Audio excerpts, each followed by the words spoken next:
বিশ্বনবী বিশাল পথ, পাহাড়ি পথ পাড়ি দিয়ে তায়েফের মরুজমিনে গেলেন কোরআনের দাওয়াত নিয়ে, ইমানের দাওয়াত নিয়ে। কিন্তু তায়েফের লোকেরা বিশ্বনবীর দাওয়াতকে শুধু প্রত্যাখ্যান করেই থামে নাই, তারা বিশ্বনবীর সাথে অত্যন্ত খারাপ আচরণ করেছে। বিশ্বনবীকে শারীরিকভাবে হেনস্থা করেছে, আমার নবীকে শারীরিকভাবে অত্যাচার করেছে, আমার পেয়ারা নবীর গায়ে পাথর মেরেছে, বিশ্বনবীর গা বেয়ে ঝরঝর করে রক্ত ঝরেছে, নবী জামিনের মধ্যে লুটিয়ে পড়েছেন, আবার মেরেছে, আবার নবী হাঁটতে শুরু করলেন, পেছন থেকে আবার মেরেছে, আবার নবী রক্তাক্ত হয়ে জামিনের মধ্যে লুটিয়ে পড়লেন, আবার মেরেছে।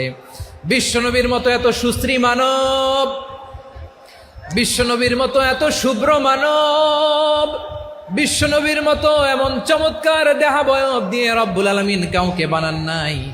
এরকম চমৎকার মানুষটাকে তারা তায়েফের ওই জমিনে রক্তাক্ত করেছে। বিশ্বনবী দুনিয়ার কোনো স্বার্থের জন্য সেখানে যান নাই, নিজের কোনো লাভের জন্য, প্রাপ্তির জন্য যান নাই, তায়েফবাসীদের জাহান্নামের আগুন থেকে বাঁচাতে গিয়েছেন। ঠিক কিনা বলেন?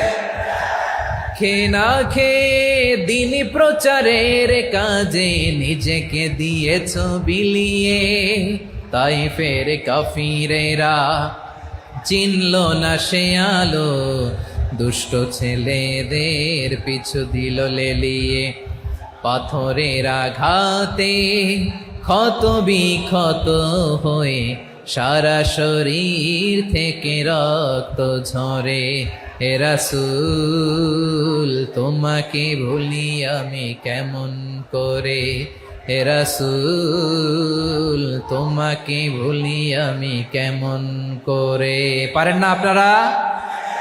ধরুন আমার সাথে, হাজার ব্যথা বেদনার পরে ফিরে আসনি তুমি আপন ঘরে, দিনের আলো তুমি ছড়িয়ে দিতে চলে গেলে মদিনায় মক্কা ছেড়ে।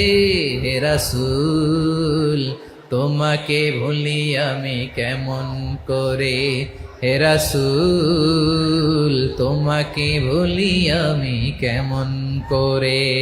ঠিক কিনা বলেন?